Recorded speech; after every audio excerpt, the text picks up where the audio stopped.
foto nikah itu tinggi badannya orangnya kira-kira 170 cm. Foto buku nikah.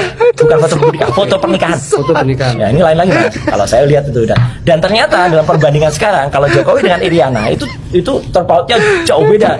Nggak mungkin ada seseorang memendek. Istighfar kita, Pak. Iya, Masa Ibu Riana menikah dengan orang lain? Bukan menikah dengan orang lain, fotonya aja. Perekayasa foto ini nggak Bapak kan ingin cermat. mengatakan bahwa yang ada di foto-foto pernikahan itu kan bukan Pak Jokowi kan? Iya. Karena ada perbedaan tinggi badan Iya. segala Enggak macam. Pak, maksudnya Tempelan. Fakultas Kehutanan UGM. Lalu kami dirujuk ke bagian humas UGM ini. Artinya kan berarti ada kepalanya, bosnya. iya, tapi baru ada acara ini Pak. Ada acara juga? Iya. Nggak ada di dalam? Nggak ada, sepi nih Pak kantor. Oh, acaranya kemana Pak? Kalau boleh Saya tahu. kurang paham gitu Pak. Itu dari pimpinan juga. Saya kurang begitu. Nama kepala humasnya siapa, Pak? Humasnya siapa? Kalau kepala humasnya sudah nggak ada sih Pak, adanya koordinator saja. Koordinator. Ya, itu siapa? koordinatornya. Bu Nia. Bu Nia. Iya. Nia. Masa satu kata Pak? Gimana? Nama lengkapnya. Nama lengkapnya? Hestening Kurnia Stuti. Apa? Hestening Kurnia Stuti. Ini begitu. Hestening Kurnia Astuti. Kurnia Jadi Astuti. Ibu itu sedang tidak ada di tempat. Terus adanya kapan Mak? Hari ini? Kalau selesainya sih saya kurang begitu paham ya Pak ya. Tapi berhubung ini di kantor itu juga sepi, nggak ada acara, nggak ada orang begitu. Oh sepi. Iya. Nggak ada. Padahal kan jam kerja. Baru ada acara di luar Pak, tugas juga maksudnya. Acara apa kalau bisa acaranya di mana Pak? Biar kami jumpain Itu gitu. kan harus ada laporan itu ke humas. Kan semua karyawan semua Sebelumnya sudah berkorespondensi belum Pak? Kalau belum berkorespondensi kan Oh, kalau wartawan mah Pak, kita meliput wartawan juga koresponden kecuali kalau kita wartawan kita ingin investigasi aja, cek cek aja Pak. Jadi tapi yang bersangkutan ibu ini baru ada acara tugas begitu Pak. oh gitu. Kapan bisa Pak? Coba nanti Minggu depan. dikorespondensikan terlebih dahulu ya Pak. Maksudnya korespondensi itu apa sih Pak? Dikomunikasikan dulu Pak. Bersurat Boleh ya, bersurat boleh. atau lewat HP?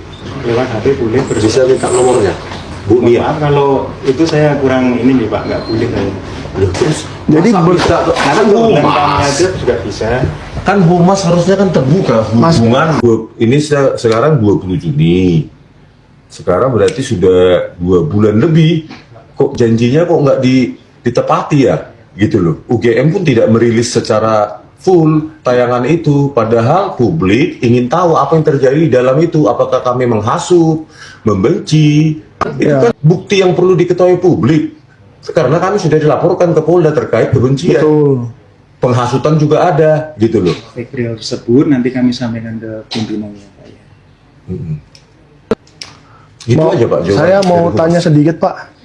Apakah Humas UGM itu tahu menahu mengenai larangan media untuk masuk ke pertemuan tersebut? Mohon maaf kami tidak berwenang untuk menjawab pria tersebut. Oh, tidak berwenang. Iya. Nanti Tahu atau berwenang tidak? pimpinan kami. Yang berwenang pimpinan kami. Oh, yang berwenang pimpinannya. Yang berwenang ya koordinator humasnya itu kan ya, Bu. Iya, pimpinan kami. Ibu Nia tadi. Betul. Ibu Nia maupun Ibu Gusti kan Ibu Gusti kan Ibu bagi Gusti. pemberitaan kan pemberitaan. Mas Gusti, dia ini Mas Gusti ini. Oh maaf Pak, Mas Gusti bagi pemberitaan ya Pak. Iya betul. Nah, makanya saya bilang untuk umat. Tapi tadi Bapak bilang kan lagi pada keluar semua dinas di luar, dinas atau memang ada Tugas. acara? Ada acara. Tidak ada acara apa tugas Pak? Ya, maksud saya itu ada acara itu tugas juga sih Pak. Semakin bingung, lucu, geli, dan jengkel gitu loh. Ini orang-orang ini nggak punya kerjaan lagi rupanya gitu loh. Hanya mengejar tentang masalah itu, jadi kelihatan sekali itu sudah tendensius gitu loh. Nah, saya katakan tendensius, sudah tidak kepentingan publik lagi gitu loh. Nah, saya sudah pernah sampaikan, ya, kita ini negara hukum. Saya sudah ingatkan bahwa dari pihak UGM sudah menyatakan masa sekelas UGM perguruan tinggi ternama berani mempublikasikan bahwa ijazahnya itu asli keluaran dari Fakultas Kehutanan November 1985 sudah dipublikasikan, sudah terdaftar, terverifikasi, kemudian dilakukan lagi pemeriksaan oleh Bareskrim Polri dengan menggandeng laboratorium forensik tentang masalah keaslian data fakta tertulis ya. Dokumen-dokumen yang harus diverifikasi ternyata identik dinyatakan dihentikan penyelidikannya. Kok masih nggak percaya? Terus ada lagi pengacaranya lagi ngatakan ini harus ada gelar terbuka untuk umum. Emang yang buat peraturan tuh kamu, suka-sukamu. Padahal kan kamu orang hukum, pengacara sudah ngerti. Jangan-jangan orang yang bertanya ini belum pernah mengikuti gelar perkara di kepolisian. Kalau seandainya dia mengerti dan tahu isi gelar perkara itu ada dua, ya, gelar perkara biasa dan gelar perkara khusus. Kalau gelar perkara biasa itu biasanya dari lidik mau dinaikkan ke sidik. Mereka gelar perkara, kemudian dilakukanlah gelar perkara untuk menetapkan atau menentukan siapa tersangkanya. Nah, kalau gelar perkara khusus, ini sudah bergulir peristiwanya, sudah diperiksa penyidik, mungkin ada yang miss antara pelapor dan terlapor yang menurut hematnya perlu untuk diluruskan. Nah, mintalah kepada Bareskrim Polri, Sekyu, Biro Wasidik untuk melakukan gelar khusus. Ini yang ngomongnya mantan Karwasidik Mabespori loh ya. Nah, dalam gelar perkara khusus itu tidak dipublikasikan ke media, tidak terbuka untuk umum. Ini bukan tontonan dagelan. Ini adalah gelar perkara yang menyangkut suatu peristiwa. Nah, biar tahu masyarakat juga yang dihadirkan di sana juga nggak main-main. Dari saksi pelapor, ya, kuasa hukumnya, saksi terlapor, kuasa hukumnya, dari penyidik yang menanganinya, kemudian dari Biro Wasidik itu ada 8 sampai 10 kombes itu, ya, yang mengawaki itu. Kemudian dari Propam, dari Divisi Hukum, dari Itwasum, hadir semua. Nah, dilakukanlah gelar perkara khusus yang tidak hanya ansih di dalamnya dari Bareskrim Polri atau dari reserse, tapi ada dari Wasidik juga, ada dari satuan-satuan yang lain.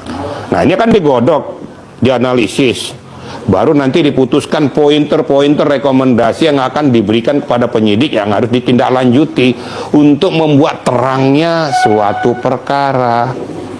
Kalau dipublikasikan pada umumnya kan bocor semua. Apa yang akan dilakukan oleh penyidik itu kan rahasia penyidikan.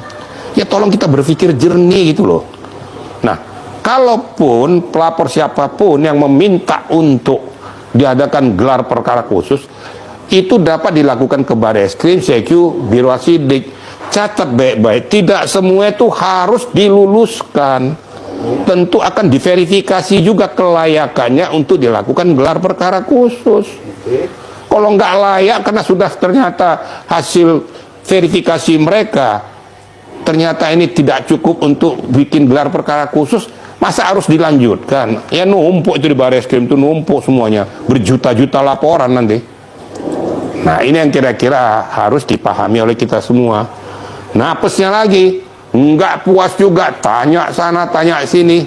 Saya terus terang aja gelinya gini, ini yang nanya-nanya ini, kau itu pernah berbuat nggak dengan negara Indonesia ini? Kok ribut banget kamu tuh, kok tendensi sekali gitu loh. Nggak pernah berbuat apa-apa, ributnya setengah mati, seolah-olah kok kayak pahlawan kesiangan mencari popularitas murahan. Terus kalau seandainya kau lakukan ini apa? Mewakili siapa? Kok masyarakat yang mana? Masyarakat udah banyak muak dengan peristiwa ini. Masih banyak hal-hal yang penting harus dilakukan di negara ini. Kok itu mulu, kok nggak puas terus?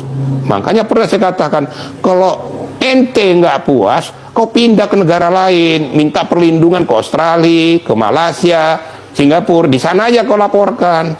Karena sudah nggak percaya lagi dengan barikade hukum yang ada di Indonesia.